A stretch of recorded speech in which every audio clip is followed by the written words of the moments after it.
সবাইকে প্রণাম নমস্কার। সাপ্তাহিক কথামৃত পাঠের আয়োজনে সবাইকে স্বাগত জানাচ্ছি।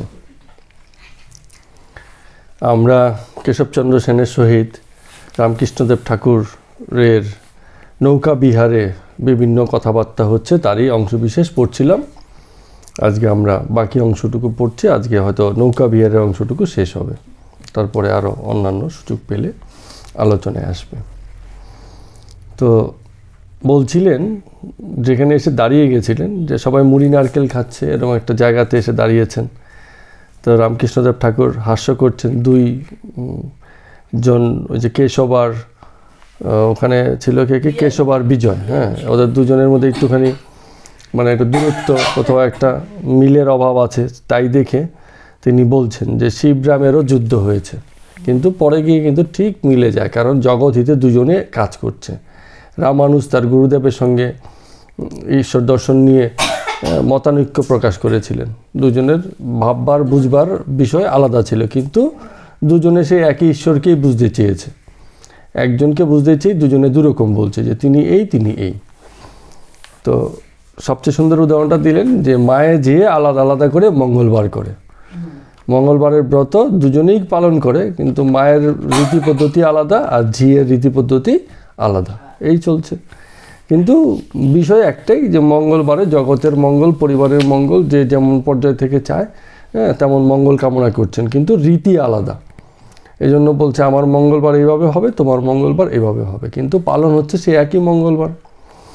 তো এই যে এত কিছু হচ্ছে, এগুলো দেখে শুনে ওই জায়গাটা বলছেন যে ভূত পেতগুলো, শিবের ভূত পেতগুলো আর রামের বানরগুলো সবসময় ঝগড়া করবে, কারণ তারা হচ্ছে অনুসারী।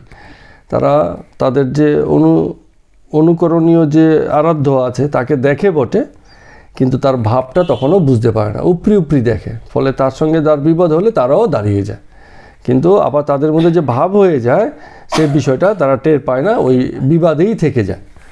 হ্যাঁ, ভক্তকুল নিজেদের মধ্যে বিবাদ করতে থাকে, অথচ গুরুরা মিলে যায়। আমাদের দেশের রাজনীতির মতো হয়েছে, নেতা বিপক্ষ দল হলেও তাদের মধ্যে মিল আছে, আর তাদের অনুসারে ঝগড়াঝাটি করে প্রাণ পর্যন্ত দিয়ে ফেলছে, এরকম অবস্থা চলছে।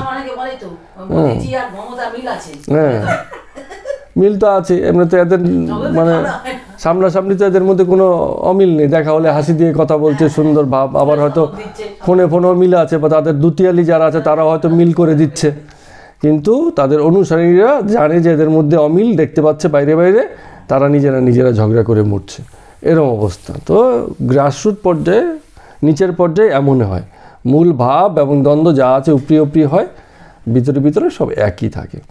তো এখান থেকেই ওই যে বিজয় কৃষ্ণ আর কেশবচন্দ্রের মধ্যে যে এই যে একটুখানি সংকুচিত দূরত্ব, সেই দূরত্বটা দেখে সব কথাগুলো বলছেন। এবং আরেকটু বলছেন, কেশব ঠাকুরকে একটু ঠেস দিয়ে বলছেন যে এই যে তোমার মন ভেঙে যায় ভক্তগুলোর এইসব আচরণ দেখে, কারণ কি? কারণটা হচ্ছে তুমি প্রকৃতি দেখে শিষ্য করো না।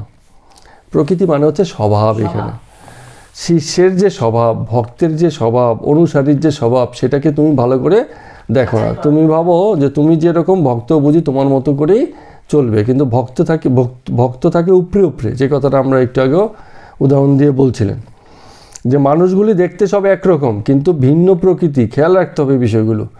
কারো ভিতর সত্ত্বগুণ বেশি, কারোর মধ্যে রজগুণ বেশি, কারো তমগুণ বেশি।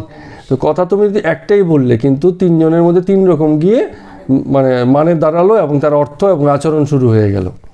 তো এটা আবার বলছেন যে গ্রামে পিঠে পুলি হয় না, হ্যাঁ, পুলিগুলো দেখতে সব একরকম উপরে। এখন কোমোটার ভিতরে ক্ষীরের পোর, কোমোটার মধ্যে নারকেলের পোর, কোমোটার মধ্যে কলাইয়ের পোর। উপরে দেখতে তো সবই পুলিই লাগছে, কিন্তু ভিতরে পোর আলাদা। তো এরকমই বলছে যে মানুষগুলি দেখতে সব একই রকম। হ্যাঁ, সবাই ভক্ত, বলবে গুরুদেব আপনি যা আদেশ করবেন আমরা তাই মেনে চলবো, কিন্তু কথা বললে কি হবে?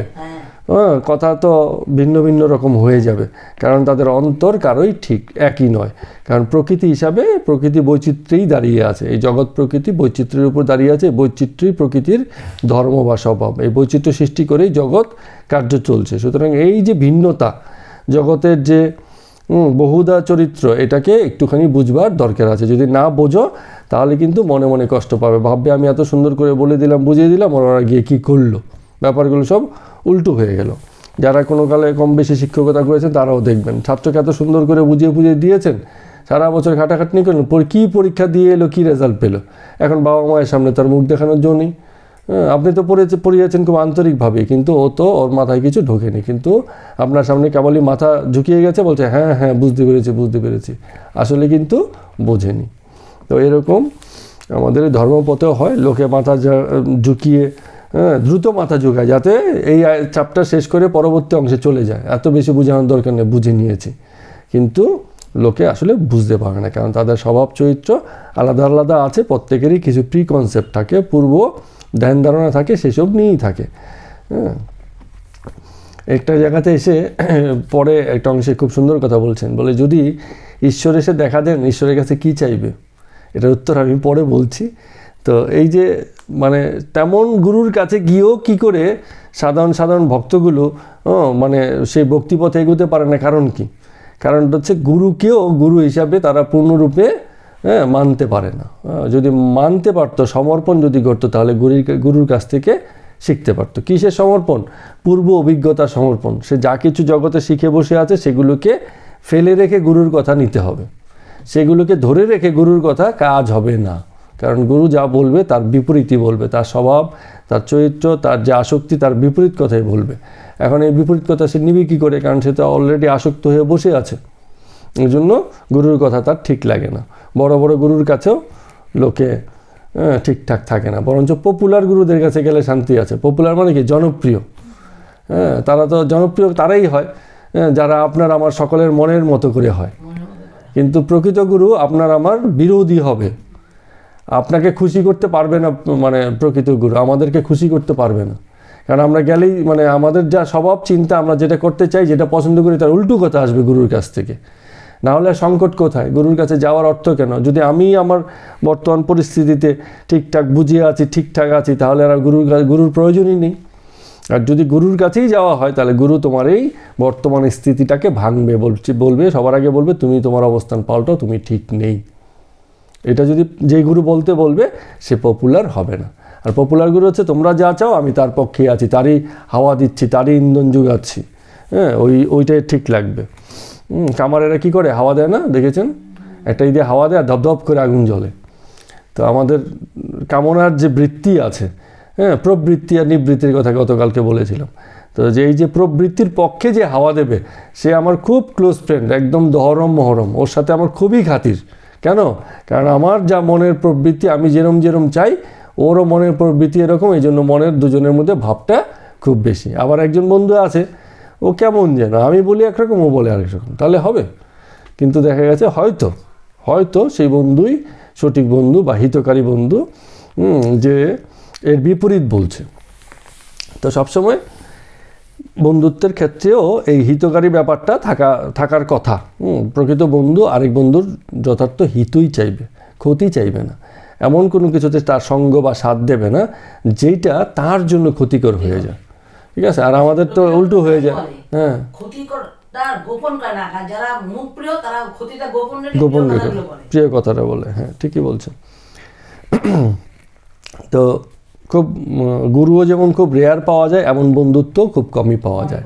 হ্যাঁ, যারা মানে সঠিক করে সঠিক পথ মানে দেখাতে চাইবে, বা সঠিক অন্তত না হলেও ভুল পথে যাতে না যায় সেই ক্ষেত্রে বাধা দেবে। হয়তো সঠিক পথ তারও জানা নেই, কিন্তু কোথাও ভুল যদি হয় সেই জায়গাতে এসে দাঁড়িয়ে যায়, বলে না এই কাজ ঠিক হচ্ছে না, এখানে আমি যেতে পারি না, এটা হতে পারে না, তোকেও যেতে দেবো না, আমিও যাবো না, তোকেও যেতে দেবো না, এরম ব্যাপার। তো এইখানে এসে রামকৃষ্ণদেব ঠাকুর কি বলছেন দেখেন, বলছে এই যে তোমাদের যে অবস্থা, যে তোমরা যে শিষ্য বানিয়েছো, শিষ্যরা তো তোমাদের মন ভাঙিয়ে দেয়, এবং তোমাদের ভাবেরও বিরোধ আছে। তুমি এক ভাবে আছো, তুমি আরেক ভাবে আছো, এতেও বিরোধ, ফলে নিজেদের মধ্যে সদ্ভাব থাকে না। আবার তোমাদের যারা অনুসারী, তারাও বিভিন্ন সময় বিভিন্ন রকম আচরণ করে তোমাদের মন ভেঙে দেয়। তো এবার আমার ভাবটা কি জানো? এবার নিজের কথা বলছে আর কি, বলে আমার ভাবটা কি জানো? আমি খাই দাই আর বাকি সব মা জানে, পরিষ্কার হিসাব। বলে আমি এত কিছু ধার ধারি না, তুমি আমার কি মানলে না। তুমি আমার মতের সাথে মিল হলো কি হলো না, অত অত ব্যবসার ব্যাপার স্যাপার নাই। আমি যা বুঝি আমি বলি, পাগলের মতো ছাগলের মতো, যেখানে খুশি যা কিছু করি, হ্যাঁ যেটা ভালো লাগছে তাই করছি, খাই যাচ্ছি, তোমাদের সঙ্গে কথা বলছি, নৌবিহারে যাচ্ছি, সবই চলছে আমার, হ্যাঁ কিন্তু বাকি আর কিছু যাই না, বাকি সব কিছু মায়ের উপর ছেড়ে দিয়েছি, মাই দেখে নেবেন, মায়ে বুঝে নেবেন, এতটা সমর্পণ, এটাই হচ্ছে ভাব। হ্যাঁ, ফলে দ্বন্দ্ব নেই কারোর সাথে, সবার সাথে প্রিয়তা, সবার সাথেই ভাব। এইভাবে বলছেন কেন? কারণটা হচ্ছে আমার গুরু এক সচ্চিদানন্দ, তিনিই শিক্ষা দেবেন। সচ্চিদানন্দই একমাত্র গুরু আমার, তিনিই শিক্ষা দেবেন। আমার হচ্ছে সন্তান ভাব, যেমন যেমন শেখাবে, বা আমার উপর সন্তান যেমন ভরসা করে থাকে, যেভাবে যেভাবে বলে সেভাবে সেভাবে চলে, ওই আমার সন্তান ভাব। তিনি যেমন যেমন বলবেন আমি তেমন তেমন চলবো। মানুষ গুরু তো মেলে লাখ লাখ, সবাই গুরু হতে চায়, শিষ্য কে হতে চায়? হ্যাঁ, তো আমি সেই সচ্চিদানন্দ গুরুর একমাত্র শিষ্য, এরমভাবে নিজেকে বলছেন। কত সুন্দর কথা, সমর্পণ পুরোপুরি ঘটে গেছে। এবারে যেহেতু কেশবচন্দ্র এবং বিজয় কৃষ্ণ এরা সবাই মানে ব্রাহ্ম, এখানে পুরো নামটা দেয়নি, শুধু বিজয় দিয়েছে। এর সম্পর্কে কি আমরা আগে পড়লাম বিজয় কৃষ্ণ সম্পর্কে? মনে হয় হ্যাঁ, না শিবের উপাসক, ওই যে ওই বিজয় কৃষ্ণ না সে করেছিল, হ্যাঁ ব্রহ্ম, ওই যে আপনার আছে না, ওই যে শিব শিব বলে যে ই করলো, সেই তো বিজয় কৃষ্ণ মনে হয়। হ্যাঁ জলখানে, হ্যাঁ শিবের ভক্ত, হ্যাঁ তো মতবিরোধ আর কি, হ্যাঁ দুজনের মধ্যে ভাবের ইসে নেই। তো যেটা বলছিলাম যে হ্যাঁ, এখানে এসে দুজনকেই বলছে যে লোকশিক্ষা দেওয়াটা বড় কঠিন, লোককে যে শেখাবে এটা খুব কঠিন। হ্যাঁ কেন? কারণটা হচ্ছে কাকে শেখাবে, এটা তো বড় মানে বিপত্তিকর ব্যাপার। ওই যে প্রথমেই বলে দিয়েছে তুমি প্রকৃতি দেখে শিষ্য করো না, শিষ্যের প্রকৃতিটা তো দেখোনি, তোমার তো বলার দরকার, বলছো তুমি একটা আদর্শে বিশ্বাসী, তোমরা চাও যে সবাই সেই বিশ্বাসে বিশ্বাসী হোক। এখন সবাই সেই বিশ্বাসে বিশ্বাসী হওয়ার জন্য তৈরি কি না, সেটা কি তুমি বাজ বিচার করেছো? সেটা কিন্তু করনি। ফলে যা কিছু বলছো তা লোকের কাছে ঠিকঠাক পৌঁছচ্ছে না, শেষ পর্যন্ত গিয়ে পুরো ব্যাপারটাই পাল্টে যাচ্ছে। কেন? এবারে একটা নিজের পর্যবেক্ষণের কথা বলছেন। হ্যাঁ বলছে কলকাতায় হচ্ছে হুজুগে লোক, কলকাতার লোক হচ্ছে হুজুগে টাইপের। হ্যাঁ এই কলকাতার হুজুগ তো জানো,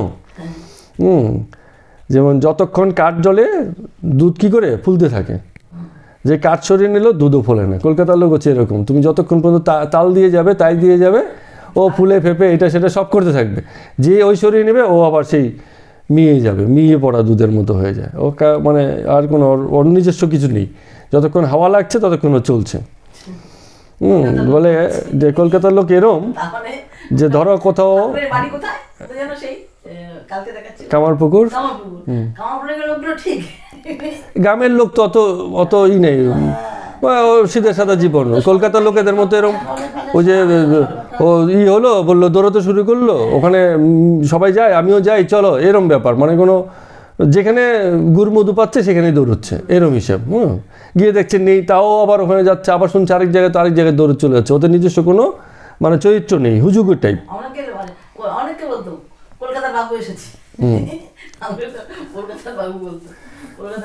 বলছে কলকাতার লোকে বলে জল চাই, তো বলে চলো ভাই এখানে মাটি খোঁড়ো, তো একটুখানি মাটি খুঁড়েছে, বলে পাথর, একটুখানি পাথর বেরিয়েছে, বলে বাধ্য এখানে জল হবে না, আরেক জায়গায় গিয়েছে, আরেক জায়গায় মাটি খুঁড়তে আরম্ভ করলো, সেখানে বালি পাওয়া গেল, বলে না এটা হবে না, চলো আরেক জায়গাতে যাই, সেখানে গিয়ে আবার খুঁড়তে শুরু করলো। এরকম, আরে মাটি কি জল কি তোমার একটু খুললেই হয়ে যাবে নাকি? খুঁড়তে হবে, গভীরে যেতে হবে, তবে গিয়ে সেখানে জলের সন্ধান পাওয়া যাবে। কিন্তু কলকাতার বাবুদের অত সময় নেই, অত ধৈর্য নেই, বলে বাধ্য, ওরা ভাবে যে একটুখানি খুললে বুঝে জল বেরিয়ে গেল, এরকম সময় নেই, হুজুগ। তো এখানে বলছে তো এরমই তো শিষ্য, কলকাতার যে শিষ্য, তো এমনই যে শিষ্য, তাদের জন্য তুমি কি বলবে? ওরা আজকে ব্রহ্মভাবের সঙ্গে আছে, তোমার সঙ্গে দৌড়চ্ছে, দুদিন ভাবে আরেকজন কিছু বলবে, তার সঙ্গে দৌড়তে থাকবে, তোমার আর কোনো তখন মানে ই নেই, হুঁশ নেই।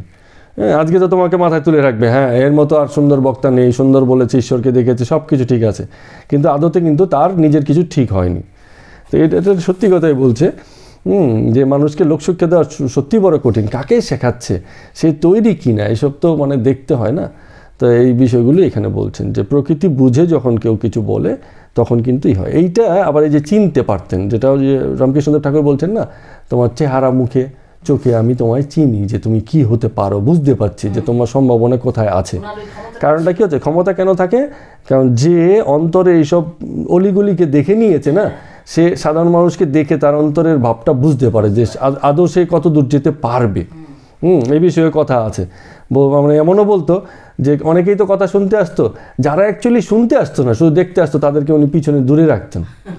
হ্যাঁ, পরে বলবে বলে, কারণ কি হচ্ছে যে বুঝতে পারছে যে এ আসলে ঠিক ওই শুনতে মানে নিতে আসেনি, ওই দেখতে শুনতে এসছে, ঘুরতে এসছে, ওই চলো ভাই একজন এসছে, আমরাও তো শুনি না মহারাজ এসছে, অনেকে চলে যায় দেখতে, হ্যাঁ এই টাইপের আর কি। তো তাদের সঙ্গে তা ওই সময় নষ্ট করে অ্যাকচুয়ালি কিছু লাভ নেই। তো এগুলো উনি বুঝতেন, এবং এই যে সচেতনতা এটা কিন্তু ওনার মধ্যে ছিল, এই কথাটা এখানে বলছেন। তারপর আবার এক জায়গায় বলছেন যে মনে মনে আদেশ হলেই হয় না। হ্যাঁ, আমি ভাবলাম যে হ্যাঁ আমার বুঝি আদেশ হয়ে গেছে, তিনি কৃপা করেছেন, এই জন্য আমি বলতে শুরু করেছি, কিন্তু হয় না। যার ঠিকঠাক আদেশ হয় না তার কথায় পর্বত পর্যন্ত টলে যায়, এই কথা তো ঠিকই। ঠিক আছে, দেখা গেছে এতদিন ধরে রাজনীতি করেও এই নাম বলি তো মুশকিল, মানে সেই স্বাধীনতা বিপ্লবে যাদের কথাই আমরা বলি না কেন, কারো কারো কথায় এত বড় নেতা কিন্তু কাজ হতো না। আবার একজন নবীন যুব নেতা সে উঠে এসেছে, আমরা ইসের কথাই বলতে পারি, নেতাজির কথাই বলতে পারি। দেখা গেছে মানে এক ডাকে অনেক ছেলেপুলে এসে হাজির হতো। কারণ কি সেইখানে আন্তরিকতা বা সেই যে মানে ডাক, যে সেই যে আহ্বান, সেই আহ্বানের সারবত্তা মানুষকে স্পর্শ করতো। আবার কেউ কেউ রাজনীতিবিদ, সে হয়তো আহ্বান করছে কিন্তু তার মানে আহ্বান মানুষের কাছে গিয়ে পৌঁছছে না। তো এরম ব্যাপার হয়েছে। ঠিক আছে, ওই যে আজকে কি হয়েছে জানি না আমরা, ওই যে সেই ইসকনের যে ভদ্রলোক আবার জেলে দিয়ে দিয়েছে চিন্ময় প্রভু,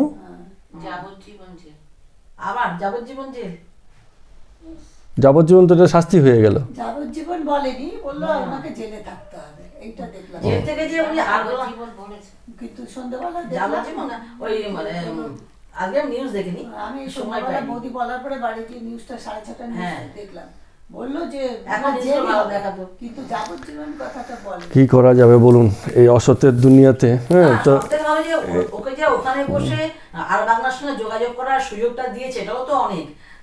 কতদিন ধরে রাখবে ভাবে?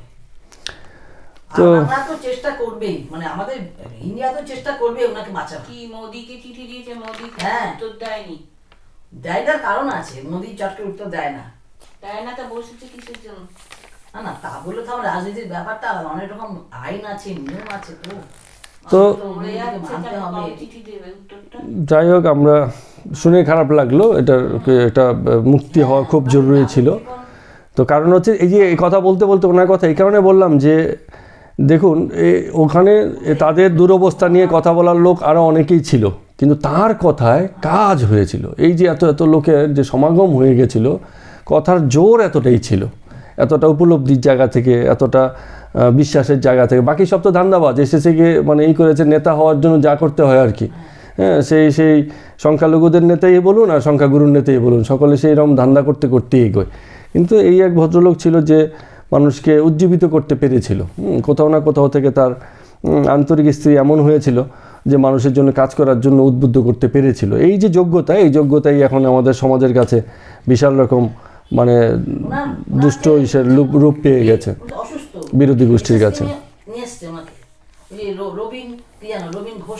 আচ্ছা, ওনার যে আইনজীবী আছে, হ্যাঁ, অসুস্থ হয়ে পড়েছে, ওনাকে এসএসকেএম এ নিয়ে এসছে গত 2 দিন আগে বোধহয় নিয়ে এসছে। এখন সেই তো কেসটা ওকে তো কেউ কেস করতে পারছে না, পুলিশ হাউস করে গেছিলেন, দিচ্ছে না তো কেউ তো রবীন বাবু লোক ছিল, তাতে ও অসুস্থ হয়ে পড়েছে।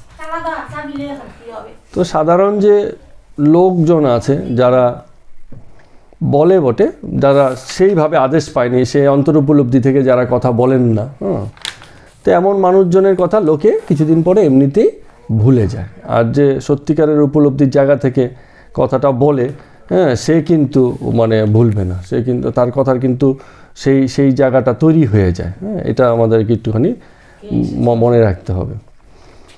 তো যাই হোক, এখন যেটা হচ্ছে যে লোকে লোকশিক্ষা দেয় বটে, কিন্তু এটা যেন অনেকটা এরম হয়ে যায়, কানাকে কানা পথ দেখিয়ে নিয়ে যাচ্ছে, এমন ব্যাপার হয়। উনি বলছেন আর কি যে নিজেই মানে যার উপলব্ধি দাঁড়ায়নি, হ্যাঁ, তো সে কি করে আরেকজনকে উপলব্ধির পথ দেখাবে? তো এটাই বলছে, কানা কানাকে পথ দেখে নিয়ে যাচ্ছে, হাসছে, হিতে বিপরীত হয়ে যায় তখন। হ্যাঁ, ভগবান লাভ হলে অন্তর্দৃষ্টি হয়। এই যে এখানে একটা কথা বলছেন, একটু আগে বলছেন না যে তিনি অনেকটা বুঝতে পারতেন, তো এই বিষয়টা এখানে এসছে যে ভগবান লাভ হলে তখন অন্তর্দৃষ্টি হয়, কার কি রোগ বোঝা যায়, উপদেশ তখন দেওয়া যায়। এই রামকৃষ্ণদেব ঠাকুর বলছেন না যে তিনি চিনতে পারতেন কারো চোখ দেখে, মুখ দেখে, কথা শুনে সে কত দূর যাবে ভক্তিপথে। তো এইটা অন্তর্দৃষ্টিটা আছে বলেই, ভিতর থেকে সে অন্তর্দৃষ্টিটা আছে বলেই তিনি বুঝতে পারতেন এবং কার কি রোগ সেটা তিনি ধরতে পারতেন। তো যেটা আমাদের ঈশ্বর প্রদত্ত না, হয়তো এই অভিজ্ঞতাটা জীবন তাকে দিয়েছে। এগুলো তো জগতের অভিজ্ঞতাই, জগতের অভিজ্ঞতাই তাকে এটা দিয়েছে এবং তুমি তখন এই বিষয়ে বলতে পারতেন। যে যেমন বিবেকানন্দকে বলছেন যে তুই বারবার এখানে আসবি, ইসেকে বলছিস তোমার অন্য কোথাও যাওয়ার দরকার নেই, তুমি এখানেই আসবে। তার মানে এদেরকে কেন্দ্র করে, সিংহকে, তো এদেরকে কেন্দ্র করে একটা কিছু গড়ার চিন্তা ভাবনার জায়গাটা তৈরি হয়েছে। সিলেক্টিভ, সবাইকে বলছে না যে তোমরা চলো ভক্তিপথে, ঠিক আছে?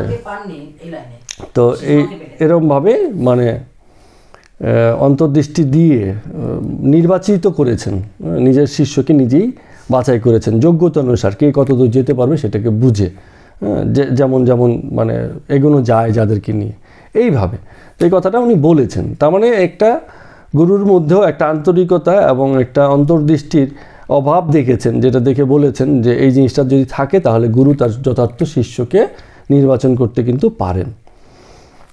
এভাবে তো কখন হয় এই জিনিসটা আবার একটু শেষে এসে বলছেন যে আমি যে কর্তা, আমি যে করছি, আমি যে শেখাচ্ছি, আমি যে উপদেশ দিচ্ছি, এই বোধ যার থাকে যতক্ষণ পর্যন্ত এই আমিটা দাঁড়িয়ে আছে ততক্ষণ পর্যন্ত কিন্তু সে নিরহংকার হতে পারে না। কোথাও না কোথাও অহংকার থাকে, সেই ব্যক্তি আমি স্বার্থপর হয়ে যায়। আমি তো ব্যক্তিগততায় দাঁড়িয়ে থাকে, এটাই স্বার্থপরতা। আর এই স্বার্থপরতা যতক্ষণ থাকে তখন গুরু মানে নৈর্ব্যক্তিক হতে পারে না, ব্যক্তিকেন্দ্রিক হয়ে যায়। এরপর দেখা গেছে কি মানে আমার খুব কাছের লোক, তো একে আমি করছি, আবার যে দূরের লোক তাকে সরিয়ে দিচ্ছি, মানে একটা রাজনীতির খেলা সেখানেও এসে যায়, কাছে আপন পর দূর কাছের এরম ব্যাপার দাঁড়িয়ে যায়। আর ওই একই ব্যাপারই দাঁড়িয়ে যায়, কিন্তু এখানে অন্তর্দৃষ্টি থাকলে কি হয়, যথার্থ মানে শিষ্য তৈরি করা যায়। আর না হলে শুধু এরকম দ্বন্দ্ব তৈরি হয় শিষ্যদের মাঝে, কাছের দূরের অবস্থা তৈরি হয়ে যায়। এভাবে বললেন আর কি। তো এবার রামকৃষ্ণদেব ঠাকুর আরেকটা কথা বলছেন, সব তো সেই নৌবিহারে তো বেশ মান্যগণ্য লোকজন ছিল, যে তোমরা বলো জগতের উপকার করা। বলে না অনেকে যে জগতের উপকারই করতে হবে, জগতের যাতে ভালো হয়, সমাজের কল্যাণে, সমাজ সেবক, এরকম বিভিন্ন গালবরা নামও আছে, যে ইনি সমাজ সংস্কারক, তিনি এই করেছেন সেই করেছেন বলতে। তো রামকৃষ্ণ ঠাকুর বলছেন যে জগৎ কি এতটুকু গা? এতটুকু মানে কি, জগৎ তো এত ছোট নয় যে তোমরা যে বলছো জগতের উপকার করা, জগৎ তো বিশাল ব্যাপার। মানুষের ক্ষমতা কি আছে এই জগৎকে উপকার করার? সে তার আশেপাশে 2-4 জনকে, কিছু মানুষ বা অন্য কোনো পশু পাখির হয়তো খানিকটা উপকার করতে পারে, সেটা একেবারে একটা গণ্ডির মধ্যে থেকে। তার বাইরে আর এই জগতের উপকার কি করে সম্ভব? এই কথাটা বলছে। আর তুমি কে যে জগতের উপকার করবে? তো তিনি শক্তি দিলে তবেই সকলের হিত হয়, নচেত নয়। তিনি হয়তো তোমাকে দিয়ে কিছু কাজ করিয়ে নেবেন যার মধ্য দিয়ে জগতের হিত হবে, তোমার সেই ক্ষমতা হয়নি যে তুমি জগতের হিত বা কল্যাণ করতে পারবে। এইভাবে কথাগুলোকে বলছেন, সবাইকেই বলছেন, কোনো স্পেসিফিক নাম করছেন না। এখানে অবশ্যই একটু লেখা আছে কেশবাদী ভক্তের প্রতি, কেশবের প্রতি মানে ব্রাহ্মভক্ত কেশবের প্রতি বিশেষত বলছেন। তো ব্রাহ্মভক্ত আবার বলছেন, একজন ব্রাহ্মভক্ত বলছেন যে সংসারের কর্ম, বিষয়কর্ম, এইসব ত্যাগ করতে হবে কেন? না, বলছে যতদিন না লাভ হয় ততদিন সব কর্ম কি ত্যাগ করব? একজন ভক্ত বলছেন আর কি, যে যতদিন ঈশ্বরকে লাভ করা যাচ্ছে না ততদিন কি সব কর্ম ত্যাগ করে দেব? শ্রীরামকৃষ্ণ বলছেন যে হ্যাঁ, তাও করবে, তবে সংসার যাত্রার জন্য যেটুকু দরকার সেটুকু, সংসার যাত্রার জন্য যেটুকু দরকার সেটুকু। তখন আবার একটা নিজের কথা বলছেন যে কি হতো, আগে কেঁদে কেটে নির্জনে তার কাছে প্রার্থনা করতাম, যে যাতে এই কর্মগুলি নিষ্কামভাবে করা যায়। কর্ম করতে গেলেই তো কী হয়ে যায়, সকাম ভাবটা তো এসে যায়, আমি করছি, আমার সংসার, আমার মা, আমার ভাই, আমার এই, আমার সেই, সব তো আমি বোধে প্রতিষ্ঠিত হয়ে গেছে, সম্পর্কের সূত্রগুলোই দাঁড়িয়ে আছে আমির উপরে। তো এই জন্য কেঁদে কেটে অনেক সময় বলতেন যে কর্মগুলো তো করছি কিন্তু নিষ্কাম ভাবটা আসছে না, ভিতরে কোথাও না কোথাও জুড়ে আছি, যে কারণে কি হচ্ছে সেই কর্মের ফলের সঙ্গে ব্যক্তির সম্পর্ক দাঁড়িয়ে যাচ্ছে আর ব্যক্তি কষ্ট পাচ্ছে। নিষ্কাম ভাব এলে তখন কী হচ্ছে, ওই ফলের সঙ্গে আর সম্পর্কটা দাঁড়ায় না। তো যতক্ষণ মানে নিষ্কাম ভাব আছে, কর্ম করার সময়ও ব্যক্তি আনন্দে থাকে এবং কর্মফলের সঙ্গে যেহেতু তার ব্যক্তিগত জায়গা দাঁড়ায় না, ফলে সে ফলের সঙ্গেও জড়িয়ে থাকে না। ভালোও হতে পারে, মন্দ হতে পারে, ভালো হলে লোকে এসে প্রশংসা করছে, মন্দ হলে গালমন্দ করছে, কিন্তু ব্যক্তি তো তার নিজের জায়গায় দাঁড়িয়ে থাকে, বলে যে আমি ঈশ্বরের কর্ম হিসাব করে করেছি, যতটুকু পেরেছি যোগ্যতা সামর্থ্য অনুযায়ী আন্তরিকভাবে করেছি, নিষ্কামভাবে করেছি, এখন ফল যা হয়েছে ঠিক আছে, আমার আর কিছু এখানে নেই। যদি মন্দ বলো আমি তাই মেনে নেব, যদি বলো ভালো হয়েছে তাও ঠিক আছে, কোনো অসুবিধা নেই। তো বলছে ঈশ্বর বলবে ইয়েদেরকে, বলছে যে হে ঈশ্বর আমার বিষয়কর্ম কমিয়ে দাও, কেননা বেশি কর্ম জুটলে তোমায় বারে বারেই ভুলে যাই। এই কথা তো ঠিকই, যে এখন যেসব দিনগুলি ব্যস্ততা বেশি তখন আর দেখবেন ঈশ্বরের কাজগুলো ঠিকমতো হচ্ছে না, ভুলেই যায়, লোকে মনেই পড়ে না যে আরে এরকম তো হওয়ার কথা ছিল, তাহলে তো এটা হয়নি অ্যাকচুয়ালি। তো এই বিষয়টা বলছে, এই জন্য ঈশ্বরের কাছে বারবার বলতে হয় যে আমার কাজকর্ম একটু কমিয়ে দাও, এত কাজকর্ম আমাকে দিয়ে করিও না, নাহলে আমি ঠিক তোমার কথা আর মনে রাখতে পারি না। এই কথাটা এভাবে বলছে। এবার ইয়েকে বলছে, এই শম্ভু মল্লিক বলে একজন আছে, তার দান কর্মাদির কথা আলোচনা করতে করতে এক জায়গাতে বলছেন যে শম্ভু মল্লিক একবার বললে যে হাসপাতাল করা দরকার, একটা ডাক্তারখানা করা দরকার, একটা স্কুল করা দরকার, এদিকে রাস্তা করা দরকার, এদিকে পুষ্করিণী করা দরকার। হ্যাঁ, তা আমি বললাম বাবা তুমি তো বিশাল মানে কর্মের সব ফিরিস্তি নিয়ে বসে আছো, এত কিছু করবে। হ্যাঁ, তো কী দরকার তোমার এই মুহূর্তে, যেটা মনে হচ্ছে যেটা সামনে আছে সেটাই করো, এত তোমার লিস্ট তো বড় করলে তো তুমি কাজের চাপে তুমি নিজের ভাবটাই হারাবে। করা তো সবই দরকার ঠিক আছে, কিন্তু তুমি এই মুহূর্তে যেখানে দাঁড়িয়ে আছো তাতে পুষ্করিণী করা যায়, ওগুলো পরে, রাস্তা হয়তো হয়নি কিন্তু তুমি আগে পুষ্করিণী খুলে দিলে। কেন করে দিলে? কারণ এখন তোমার হাতে 10 জন শ্রমিক আছে, লেবার আছে, তুমি তাদেরকে দিয়ে ঘুরতে পারো। তো আগে পরে এত বড় লিস্ট না করে যখন যেটা সুবিধা মনে হয়, যে আমি জানি পুষ্করিণী একটা দরকার আছে, চলো ভাই এখন সুবিধা আছে করে ফেলি, এরকম। তো বলছে এইটাই নিষ্কাম কর্ম, যে যখন যেটা সামনে পড়লো, না করলেই না হচ্ছে, এখনই দরকার, চলো এটাই করে নিই, ঠিক আছে, এরপরে আরও কত কী করতে হবে অত লিস্ট বানিয়ে লাভ নেই। ইচ্ছা করে বেশি কাজ জড়ানো ভালো নয়, তাহলে ঈশ্বরকে ভুলে যেতে হয়। বলছে এই যে কাজে এত জড়াই, এটা না করে কাজ কমিয়ে দিয়ে কাজ করো, কিন্তু সবসময় চাও যেন আমার কর্ম কমে গিয়ে সেই কর্মের সময়টুকু আমি ঈশ্বরেতেই দিতে পারি। তো এইবার একটা হাসি গল্প করে বলছে, বলে কালীঘাটে গেলে হ্যাঁ দান করবে আর কালী দর্শন করবে। এখন দান করতে গিয়েই গন্ডগোল লেগে গেল, সব ভিখারি এসে কী করেছে, ঘিরে ধরেছে। এখন দান করতে গিয়ে এর সঙ্গে ঝগড়া হয়েছে, টানাটানি ঠেলাঠেলি এইসব করতে গেছে, এমন অবস্থা হয়ে গেছে, তুমি বলছো থাক চল আজকের কালী দর্শন দরকার নেই, বাড়ি চলে যাই, এ তো পুরো ঝামেলা হয়ে গেল। হ্যাঁ, তো বলছে এইটা বাদ, কী করতে হবে, আগে ঠেলাঠেলি করে গিয়া কালী দর্শনটা আগে করো, তারপরে বেরিয়ে এসে দান করলে কি করলে না, অসুবিধা হলো ফেলে রেখে চলে গেলে, আসল কাজটা তো আগে করে নাও। তো কত সুন্দর উদাহরণ দিয়ে বলছেন, বলছে আগে ঈশ্বরের সাক্ষাৎকার লাভের চেষ্টাটা করো, ওটা মেন, তারপরে ওটা করতে করতে যদি তোমার কাছে একটু সময় থাকে, একটা হাসপাতাল করো, একটা ডিসপেন্সারি করো, কিছু রুগীর সেবা করো, কিছু দাতব্য প্রতিষ্ঠান করো, তোমার পক্ষে যা সম্ভব সেসব করো, সেগুলো হচ্ছে বাইরে উপরে। আগে তোমার জায়গাটা আগে ঠিক করে নাও। কারণটা হচ্ছে বরাবর ভক্ত যদি হও তাহলে ঠাকুরকে এই বলবে যে ঠাকুর আমার তোমার পাদপদ্মে আমার স্থান দাও, তোমার পায়ের নিচে আমার ঠাঁই দাও।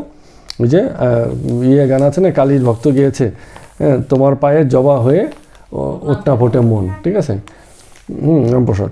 তো তার মানে কী হচ্ছে, বেশি কিছু চাই না, তোমার পায়ের যে জবাটা আছে সেটা হয়ে যদি আমার মনটা থাকে তাতেই আমি খুশি। তোমার এত বিশালতার পাওনা আমি চাই না। একবার তো আমি গেছি, সেই যে কী অবস্থা, মানে তারাপীঠে, তো আমাদের সঙ্গে যারা ছিলেন তাদের মধ্যে একজন তো ওই যখন মায়ের সাক্ষাৎ পেলেন, কাছাকাছি সুযোগ হয়েছিল, তো মায়ের পা ধরে, এবার তা ছাড়াতে পারছে না, লোকে সব টানাটানি করছে, বলছে সময় হয়ে গেছে তুমি সরো, বলছে না মায়ের পা আমি ছাড়বো না। ছাড়বে না, ভক্তিভাব এত, যে পা পেয়েছি, মাকে দেখবো, মায়ের পা ধরতে পেরেছি, সেই মায়ের পা ধরে বসে আছে। সবাই পরে বুঝিয়ে সুঝিয়ে টানাটানি করে, না দেয় না, কিন্তু ওনার সুযোগ হয়েছে, একটু ভিড়ভাড় কম ছিল, হ্যাঁ এখন আর ছাড়বে না, বলে না না আমি ছাড়বো না। হ্যাঁ তো হ্যাঁ বিষয়টা ওইখানে ভক্তের ভাব। তো ঘটনা হচ্ছে যে ও রামপ্রসাদ তো সেটা না, রামপ্রসাদ বলছে অত দরকার নেই, আমি মায়ের পাওয়া ধরবো না, মাকেও জড়িয়ে ধরবো না, আমি শুধু মায়ের পায়ে আমার মনটাকে মানে জবা ফুলের মতো যদি নিবেদন করে রাখতে পারি এতেই আমি খুশি। আমি দূরে থাকলেও চলবে, মায়ের কাছে যাওয়ারও দরকার নেই, শুধু মায়ের পায়ের একটা জবা ফুল আমাকে হতে দাও, আমার মনকে তার একটা জবা ফুল মানে করে মায়ের পদপদ্মে স্থান দাও। এতটা শুদ্ধ ভক্তি যে অত কিছু চাই না, এরম ভাব। তো এই গল্পের ভিতর থেকে আমরা কী শিখি দেখুন, একটা খুব মজার ব্যাপার আছে। ধরুন একজন রাজা বলছে কোনো একজন প্রজাকে, বলে তুমি যা চাও আমি তোমাকে সব দিয়ে দেবো, কী চাবে বলো, তুমি কি চাও। কারণ প্রজা কী করবে, প্রজার স্থিতি দেখুন, সে দেখবে যে তার ঘরের মানে চালা নেই, জল পড়ে, কেউ দেখবে তার খাবার জল নেই, একটা পুকুর কাটিয়ে দিলে ভালো হয়, কেউ বলবে আমার কিছু অর্থকরী দরকার চিকিৎসার জন্য, এইসবই তো চাইবে, যার যেটা অভাব সে সেই হিসাবে চাইবে। হ্যাঁ, আর রাজা যখন অভয় দিয়ে দিয়েছে, কেউ এর মধ্যে বুদ্ধিমান থাকবে, বলবে আমার কিছু চাই না, আমি তোমার পদটা চাই, আমিও রাজা হতে চাই, এর থেকে বেশি আর কি হবে। তার মানে কি হচ্ছে, রাজার পদ চাই। হ্যাঁ, তো যে ভক্ত তাকে এত চায়, সে তার পদ চেয়ে বসে, বলে তুমি আমাকে কি দেবে, আমার ঘরে চালা করে দেবে, পুকুর কাটিয়ে দেবে, এগুলো তো সাময়িক, থাকা না থাকা দরকার নেই, আমি যখন তোমার কাছে চাইতেই পারি, তুমি যখন সবাইকে দিতে পারো, আমাকে এই দেওয়ার ক্ষমতাটাকে দাও, যেন আমিও লোককেই দিতে পারি, তোমার পদই আমি চাই। আপনার পজিশন দিন। এর অর্থ হচ্ছে যেমন কী বলে এটা, প্রেসিডেন্ট বললো কি হতে চাও, ওই যে কী যেন আমরা একটা দেখলাম মুভি সেদিনকে, শ্রীকান্ত, হ্যাঁ ওই যে মানে কী বলে শারীরিকভাবে একটু প্রতিবন্ধী সকলকে, সেই সময় আব্দুল কালাম আজাদ প্রেসিডেন্ট যে ছিলেন, তিনি একটা সভাতে বলছিলেন তোমরা কে কী হতে চাও, তো এর মধ্যে একজন দাঁড়িয়ে বলছে যে আমি আপনার মতো প্রেসিডেন্ট হতে চাই। কী চাইবো, এইসব ছোটো মোটো জিনিস চেয়ে লাভ হবে না, আপনার পদটাই আমি চাই, তা আপনার পজিশনটাই আমাকে দিন। এরমভাবে তার মানে চাওয়াটা হচ্ছে যে তুমি আমাকে কিছু দেবে, সেই বস্তু হিসাবে যা কিছু আমি পেলাম, ও দিয়ে আমাদের এই জগতের যা কিছু উপকার আমার হবে, হিত হবে, এই সাময়িক বিষয়, এইসব বিষয় আমি চাই না, আমি তোমার এই রাজার পদটাই চাই, তাহলে আমি সবচেয়ে বেশি পাবো, এর থেকে বড় কিছু তো পাওয়ার হতে পারে না, তখন আর আমার কোনো চাওয়াই থাকে না, রাজার পরে আর কী আছে, দেশের মধ্যে রাজাই বড়, তারপরে তার কিছু নেই, আর লোকে কী হতে চাইবে, এরকম চাওয়া। তো এভাবে মানে বিভিন্নভাবে দেখুন এইসব এত গল্প স্বল্প করে কী হচ্ছে, কিছু একটা শেখাতে চাইছেন একটা প্র্যাকটিক্যাল জায়গা থেকে, যাতে মানুষের অন্তরকে, তার বিবেচনাকে, তার বোধকে, তার বুদ্ধিকে, তার চিন্তা ভাবনাকে যেন ছুঁয়ে যায়, এরমভাবে এই ঘটনাগুলো বলে বলছেন। তো জাহাজ তো চলছে অনেকক্ষণ ধরে, চলতে একসময় ওই কয়লাঘাট মানে যেখানে এসে জাহাজ দাঁড়াবে সেই জায়গায় গিয়ে পৌঁছলো, সেটা কিন্তু দক্ষিণেশ্বর থেকে অনেকটা দূরে। কয়লাঘাট, হ্যাঁ হাইকোর্টের পিছন দিকটা, আচ্ছা হ্যাঁ।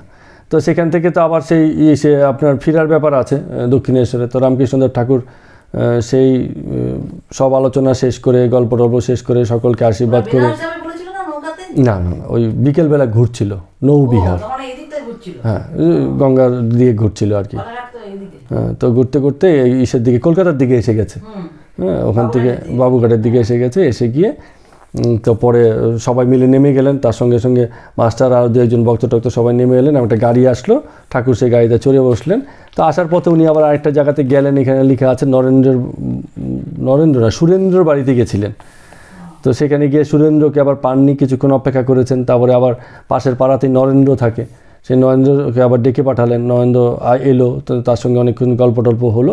তারপরে আবার গাড়ি করে বাকি যারা ছিল তারা তাদের মতো করে কলকাতার নিজস্ব গৃহে ফিরে গেলেন, আর গাড়ি করে দক্ষিণেশ্বরে ফিরলেন রামকৃষ্ণদেব ঠাকুর। আচ্ছা, বাবুঘাট, মধুবাবুর শ্বশুরমশাইয়ের নামে বাবুঘাট বলা হয়। আচ্ছা, হ্যাঁ ওদের ওখান থেকে তখন ওই যে তোমার ইডেন গার্ডেন যেটা আর কি, এখন ইডেন গার্ডেন তখন ছিল না, তখন ওরা ওখান থেকে বাবুঘাটে নেমে সোজা ওই মানে হাটের পথে বাগান দিয়ে ওই জানবাড়িতে আসতো। আচ্ছা, অরিজিনাল বাড়ি হতে পারে, তো বিরাট এলাকা জানবাড়ি, রানীরাসুরের বাড়ি, ওখানেই রামকৃষ্ণ তখন থাকতেন। তখন দক্ষিণেশ্বর মন্দির প্রতিষ্ঠা হয়নি, মল্লিকটা জমি দেবে তবে দক্ষিণেশ্বর প্রতিষ্ঠা হবে। আচ্ছা, তো যাই হোক এরকম ব্যাপারগুলো এখানে হলো। এই করতে করতে এই এত আলোচনা এত গল্প টল্প শেষ করে আমরা দেখলাম যে নৌবিহারের যে ঘটনাবলী আছে সেটা এখানে শেষ হলো। আমরা পরবর্তীতে আজকে আমরা আরেকটা অংশে যাব, খানিকটা আলোচনা করে শুরু করে দিই, তাতে করে বিষয়টা এগোতে থাকবে। সেটা হচ্ছে সিথিতে ব্রাহ্ম সমাজের একজন ছিলেন, তার নাম হচ্ছে বেণীমাধব পাল। হ্যাঁ, ওনার উদ্যানবাটি ছিল, সেখানে একটা ব্রাহ্ম ভক্তদিগের সহিত কথোপকথন এবং একটা আনন্দ উৎসবের আয়োজন হয়েছিল। সেই জায়গাতে আবার এই রামকৃষ্ণদেব ঠাকুর গিয়েছিলেন। সেটা হচ্ছে 28শে অক্টোবর 1882 খ্রিস্টাব্দ শনিবার। হ্যাঁ, তো সেই দিনের বর্ণনাগুলো এখন আমাদের আবার আসবে। তো সিথি তো আমরা জানি যে দমদম থেকে সামনে একটু এগিয়ে গেলে সিথির মোড় আছে, সিথি আছে। তো সেখান থেকে কাছাকাছি আছে। অ্যাকচুয়ালি জায়গাটার নাম এখানে বলা হচ্ছে ওই যে কি বলে এটাকে, আজ আমরা পড়ি তাহলে পেয়ে যাব যে আজকে এখানে মহোৎসব। হ্যাঁ, ব্রাহ্ম সমাজের ষান্মাসিক মানে হচ্ছে 6 মাস বাদে উৎসব হয়, বছরে 2 বার হয়। প্রথম 6 মাস পরে একটা উৎসব হচ্ছে, ব্রাহ্ম সমাজের ষান্মাসিক হচ্ছে। তো এইখানে আজকে রামকৃষ্ণদেব ঠাকুরের নিমন্ত্রণ। দেখুন এই কথাটা বলতে বলতে ওই যে রামকৃষ্ণদেব ঠাকুর একটা কথা বললেন না, যে ঠিক উপলব্ধি যদি না হয়, ঠিক জাতীয় অনুসারী বা শিষ্য যদি তৈরি করা না যায়, হ্যাঁ, তাহলে গুরুও টেকে না, শিষ্যও টেকে না। আজকে কথাগুলো কিন্তু ঠিকই মানে অনেকটা এরম দাঁড়িয়ে গেছে। ব্রাহ্ম সমাজে সেই সময়কার যে রমরমা যে ব্যাপারটা ছিল, সেই ব্যাপারটা কিন্তু আজকে নেই, অলরেডি হারিয়ে গেছে। এখন এই দেখাই যায় না এই বিষয়ের চর্চা। তার মানে তেমন গুরুও সেই সময় তৈরি হয়নি, আর তেমন শিষ্যও তৈরি হয়নি যে এটাকে ধরে রেখে সামনের দিকে এগোবে। পুরো বিষয়টাই কিন্তু সেখানে অনেকটা মানে হারিয়ে গেছে অনেকটা। তো বুঝা যাচ্ছে ব্যাপারটা। এই যে ব্রাহ্ম সমাজের উৎসবেও যে উনি গেছেন, কিন্তু সব জায়গাতে গিয়ে তার নিজের কথাই বলেছেন। সনাতন যে ধর্ম আছে, সেই ধর্মের যে আদর্শিক জায়গাটা আছে, সেই জায়গাটাই বলেছেন। সে জায়গা থেকে সাকার নিরাকারের যে মানে বাস্তব ব্যাখ্যা, সেসব কথাই করে বলেছেন, এবং সেগুলোই শেষ পর্যন্ত টিকেছে। শুধু নিরাকার ধরে কেউ টিকতে পারেনি, আবার শুধু সাকার ধরেও কেউ দাঁড়াতে পারেনি। এর সমন্বয়ের জায়গাটা তৈরি করা খুব দরকার ছিল, তিনি সেটাই করেছেন, এবং আজকের দিনে সেই জিনিসটাই চলছে। তো সেই উদ্যানবাটিতে ব্রাহ্ম সমাজে অধিবেশন হইয়া থাকে। ব্রাহ্ম সমাজকে তিনি বড় ভালোবাসেন। কার কথা বলছে? ওই বেণীমাধব পাল। তো উদ্যানবাটিটি পাইকপাড়াতে, এই যে এখানে বলছে সিথির কাছে পাইকপাড়া বলে একটা জায়গা আছে। পাইকপাড়াটা অবশ্য আরেকটু সামনের দিকে এসে যায়, এটা শ্যামবাজারের কাছাকাছি এসে যাচ্ছে পাইকপাড়াটা। তো তখন এইদিকে পাইকপাড়া, তো হ্যাঁ, শ্যামবাজারের দিকটা হচ্ছে আপনার পাইকপাড়া, আর সিথিমোড়টা হচ্ছে ডান দিকটা। হ্যাঁ, তো যাই হোক এখানে ওরা হয়তো তখন এইভাবেই হয়েছে। এখন জায়গাগুলোকে যেরকম আমরা চিনি, সেই সময় আজ থেকে 100-150 বছর আগে হয়তো ওরমভাবেই দেখেছে এরা। হ্যাঁ, তো যাই হোক এইখানে বলছে উদ্যানবাটিটি খুব মনোহর, মানে খুব সুন্দর আর কি। স্থানটি অতি নিভৃত মানে কি একটু ফাঁকা আছে, সুন্দর আছে, বড় আছে, এরম জায়গা। তো এখন তো আর পাইকপাড়াতেই যান, আর যেসব জায়গাতেই যান, ওখানে কোনো নিভৃত বলে কোনো জায়গা নেই, সব মানে ঘিঞ্জি হয়ে গেছে। তো ভগবানের উপাসনার পক্ষে খুব উপযোগী জায়গা। তো বলছে যে তখন হচ্ছে একবার শরৎকাল, একবার বসন্তকালে এই উৎসবটা করেন, এবং এইখানে এই উৎসবটা হচ্ছে কার্তিক মাসে, তার মানে সম্ভবত বসন্তকালে নাকি? কার্তিক মাস, হ্যাঁ, কার্তিক মাস বসন্তের আগে, তাহলে বসন্তের সময়ে মানে উৎসব হচ্ছে আর কি। আর বলছে যে অনেক ভক্তবৃন্দ সে সময় এলেন। তো বিকেলের দিকে বাগানটিতে বহু লোক মানে এসে সেখানে সন্নিবিষ্ট হয়েছেন। তো সবাই রামকৃষ্ণদেবের আগমনের অপেক্ষা করছেন। এমন অবস্থায় এদিক ওদিক ঘোরাঘুরি করছেন। ওখানে একটা বাগান আছে, সেই বাগানের লোকজন ঘোরাঘুরি করছে। যা হয় প্রথমে যে কোথাও গেলে যে উদ্দেশ্যে যাওয়া, সেই উদ্দেশ্য তো পরে হয়, তো আগে ওই আশেপাশে ঘুরে টুরে লোকে দেখে। তো এইভাবে চলছে। তো এই সময়ে এসে ওই এক সময় রামকৃষ্ণদেব ঠাকুরও সেখানে ঢুকলেন। তো তাদেরকে একটা বসানো হলো বড় জায়গাতে। আস্তে আস্তে লোকজন সেখানে ভিড় করতে লাগলো। এখানে বলছেন একটা জায়গাতে সুন্দর করে, এটা শ্রীমও বলছেন মাস্টারমশাই, বলে বৃক্ষ সকল সমীরণে ঈশ্বর হেলিতেছে দুলিতেছে, যেন আনন্দ ভরে মস্তক অবনত করিয়া তাহাকে অভ্যর্থনা করিতেছে। এটা শ্রীমোর ভাব। তিনি যখন ওই রামকৃষ্ণদেব ঠাকুরের সঙ্গেও সেখানে গেলেন, যে হাওয়া দিচ্ছে, যে বাতাসগুলো, যে হাওয়ায় বাতাসে যে গাছগুলো একটু নড়ছে, হ্যাঁ, মনে হয় যেন আনন্দ নিয়ে তাদেরকে অভ্যর্থনা করছে, এরকম একটা ভাব আর কি। তো ঠাকুর সেখানে খুব হাসি হাসি মুখ নিয়ে ওখানে সবাই মানে বসছে, তো অনেকে তাদের মধ্যে বসেছিলেন। তো এর মধ্যে কথা শুরু করলেন এরকম করে। ওখানে একজন শিবনাথ বলে একজন ছিল, তো তাকে ঠাকুর চিনতেন, তখন তাকে ডেকে বলছেন শিবনাথকে যে এই যে শিবনাথ, দেখো তোমরা ভক্ত, তোমাদের দেখে বড় আনন্দ হয়, গাঁজাখোরের স্বভাব, আর একজন গাঁজাখোরকে দেখলে ভারী খুশি হয়, হয়তো তার সঙ্গে কুলাকুলি করে। মানে শিবনাথকে বলছো, তোমরা তো ভক্ত, তো আমিও তো একজন ভক্ত, তো তোমাদেরকে দেখে আমার খুব আনন্দ হচ্ছে। হ্যাঁ, গাঁজাখোর যেমন একজন গাঁজাখোর একজনকে দেখলে খুব আনন্দ হয়, খুশি হয়ে যায়, নেশাগ্রস্ত একজন নেশাগ্রস্তকে টানে, এরকম ভাব। তো এইবার এসে ওই কথাটা বলছে, যে একটাকে বলছিলাম না যে ওনার মধ্যেও কিছু সচেতন ভাব ছিল, ভক্তবৃন্দের ব্যাপারে, নিজের শিষ্যত্ব ব্যাপারে মানে সজাগ ছিলেন। বলছে যাদের দেখি ঈশ্বরে মন নাই তাদের বলি তোমরা একটু ওইখানে গিয়ে বসো, মানে একটু দূরে পাঠিয়ে দেয়। হ্যাঁ, অথবা বলি যাও বেশ বিল্ডিং করেছে রানী রাসমণি, খুব ঘুরে দেখো তো, মানে পাঠিয়ে দেয়। ওই বসে ওখানে বীর করছে, ই করছে, দেখছি যে মন নেই, আসলে এদেরকে কী করবো, এখন মন নেই, এদেরকে তো কিছু একটা ই করতে হবে, বলছে যে তোমরা একটু এই দিকটায় বসো, মানে একটু সরিয়ে দেয় আর কি, মুখের সামনে থেকে একটু দূরে সরিয়ে দিল সামনে থেকে। অথবা বলে ওই দেখো ওখানে নতুন বিল্ডিং হয়েছে, গিয়ে দেখো গিয়ে, তো ওরা খুশি বিল্ডিং দেখতে চলে যায়। হ্যাঁ, ঠাকুরের কথা শুনতে হয় না, হয়নি, বোধ হয়নি সেরকম। হ্যাঁ, তো আবার এরকম বলছে যে আবার দেখেছি যে ভক্তদের সঙ্গে হাবাতের লোক এসেছে, তাদের ভারী ঈশ্বর বুদ্ধি, ঈশ্বরীয় কথা তার ভালো লাগে না, বিষয় বুদ্ধি, ঈশ্বরীয় কথা তার ভালো লাগে না। ওরা হয়তো আমার সঙ্গে অনেকক্ষণ ধরে ঈশ্বরীয় কথা বলছে, এদিকে এরা বসে বসে আর থাকতে পারে না, ছটফট করছে, বারবার কানের কাছে গিয়ে ফিস করে বলছে কখন যাবে, চলো কখন যাবে, এরকম হয় কিন্তু কাউকে নিয়ে গেছেন।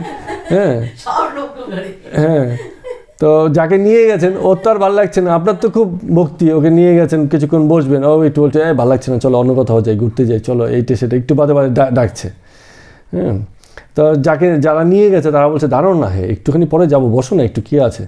এরা তখন বিরক্ত হয়ে বলে ধর তুমি কতক্ষণে কথা বলে কতক্ষণ বসে আছো। হ্যাঁ, তারপর অনেক সময় দেখা গেছে, হ্যাঁ, তারপর আবার অনেক সময় বলে যে তাহলে তোমরা কথা বলো, আমি বাইরে গিয়ে একটু দাঁড়াচ্ছি, কি নৌকা গিয়ে বসছি।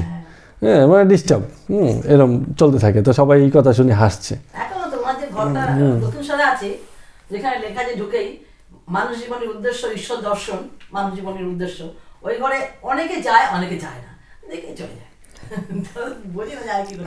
যারা বোঝে তারা যায়, গিয়ে বসে, খানিকক্ষণ ধ্যান করে, তারা এখনো ঠাকুরের মানে যে ঠাকুর বসে আছেন সেটা এখন উপলব্ধি করে। সব মানুষ অনেক রকম ভেদ হয়ে যায়। হ্যাঁ, তো সচেতন ছিলেন এইসব ব্যাপারে। তো বলছেন যে সংসারী লোকেদেরকে ঈশ্বরে টানাটা আসলে খুব মুশকিল, এই কারণে ওই যে গৌরনীতাই, দুই ভাই গৌরনীতাই, ঈশের যে দুই ভক্ত আর কি, গৌরাঙ্গের, তো সেই গৌরনীতাই কী করেছিল, বুদ্ধি করে দেখলো যে মানুষকে তো আসলে টানা যাচ্ছে না হরিনামের পথে, তাহলে একটা পথ করি। দুজনে মিলে বুদ্ধি করে গান তৈরি করলো। কী গান করলো? বললো মাগুর মাছের ঝোল, যুবতী মেয়ের কোল, বল হরি বল। এই বলে মানে গান শুরু করলো। তো এখন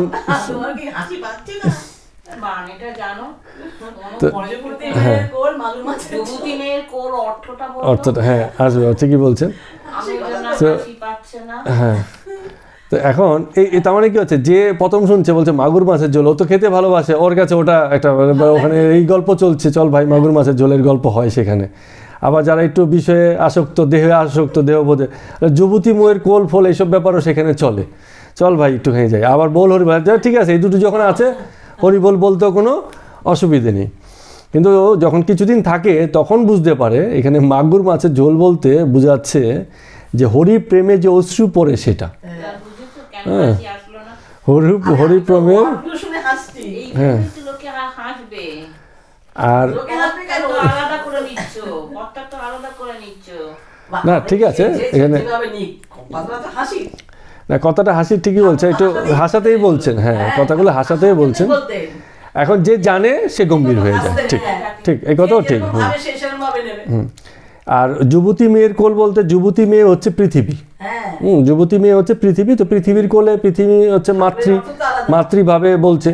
হ্যাঁ, আর হরিনাম তো তখন আছে। তো যখন এই মাগুর মাছের ঝোল আর যুবতী মেয়ের কোলের কথাটা পরিষ্কার হয়ে গেল, তখন হরি বলের অর্থটা তার কাছে মানে মানে তখন সে আনন্দটা, ওই জায়গাটা পরিষ্কার হয়ে গেলে তখন হরিবোলটা প্রদান হতে শুরু করলো।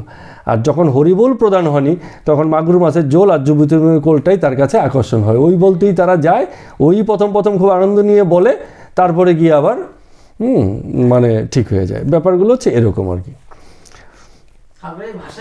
হ্যাঁ, তো এরকম তাই বলছে যে চৈতন্য বলেছিলেন যে ঈশ্বরের নামের ভারী মাহাত্ম্য, বলে শীঘ্র ফল নাও হতে পারে, কিন্তু কখন যে ফল হয়ে যাবে এটা কিন্তু লোকে বুঝতে পারে না। প্রথম এরকম মানে বলে যে হরিনাম করছে, ঠিক আছে হরিনাম করছে, কিন্তু ভিতরে ভিতরে যে এই যে পরিবর্তনটা হতে থাকে একসময় সে নিজেই বুঝে যায় যে কিছু একটা পরিবর্তন সেখানে হয়ে গেছে।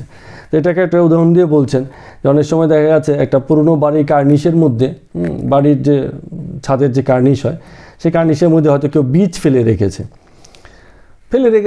কার্নিশে বীজ ফেলেছে, সেখানে তোর গাছও হবে না, হবে না। এখন অনেক বছর কেটে গেছে, সেই বাড়ি পুরনো বাড়ি সেটাও হয়তো ভেঙে মাটিতে পড়ে গেছে। তো সেই মাটিতে পড়ে যখন সেই বীজ মাটির সংস্পর্শ পেয়েছে সেখান থেকে দেখা যাচ্ছে গাছ হয়ে গেছে, এমনকি ফলও হচ্ছে, লোকে বাড়ির কথা ভুলে গেছে কিন্তু ফল এখন খাচ্ছে। তার মানে কি হচ্ছে, বলছে এই যে হরিনামের ফলটা হচ্ছে এত দেরিও হয় অনেক সময়। সেই কবে কোন কালে হরিনামের একটু প্রভাব পেয়েছিল, জীবন তার নিজের মতো করে বিষয় আসক্তি চলেছে, কিন্তু আবার যখন টার্নিং করে আবার সেই জায়গাতে গেছে, ওই যে আগে একটুখানি হরিনামের যে অভিজ্ঞতাটা পেয়েছিল সেটাকে সেই দিন দেখতে পাচ্ছে যে খুব কাজে লেগে গেল। এরকম আর কি। যেমন হতে পারে এই যে আমরা বিভিন্ন রকম আলোচনা করছি, এই যে অল্প বয়সী দুই মেয়ে, ওরা হয়তো জীবনের পথে চলতে ফিরতে এইসব বিষয় থেকে হয়তো দূরে সরেই গেল, কিন্তু এই যে ছোটোবেলায় একটু পেয়েছে একটুখানি ভাবের জায়গাটা, কোথাও গিয়ে আবার জীবনে এমন টার্নিং পয়েন্ট আসলো যে ওইটার সাথে তখন কানেক্ট করতে পারলো যে আর এই যে বিষয়গুলো কথা হচ্ছে এগুলো তো আমি একদিন শুনেছি, তখন মানে নতুন করে শিখবার উপলব্ধি হওয়ার জায়গাটা খুব সহজ হয়ে গেল, কারণ পুরনো বিষয়টা মাথার মধ্যে ছিল বলে। তো এরকমই যে একবার এই বীজ মানে তার জীবনে কোথাও না কোথাও লাগিয়েছে, সঙ্গে সঙ্গে ফল নাও হতে পারে, হ্যাঁ, কিন্তু ফল একদিন না একদিন ঠিক হবে। এটাই চৈতন্য বলতেন যে ঈশ্বরের নামের ভারী মাহাত্ম্য, এর দারুণ ফল হয়, কখন হবে আমরা নিজেরাই বুঝতে পারি না। এই পর্যন্ত আমরা রাখছি। আজকে পর্ব নম্বর হচ্ছে 17 গেল, তাহলে আগামী দিন থেকে আমরা 18 নম্বর করব। 17 গেল তো, আরেকবার একটু দেখে নিই, শিওর হয়ে নিই। আজকে পর্ব নম্বর 17 গেল, আগামী দিন থেকে পর্ব আমরা 18 করব।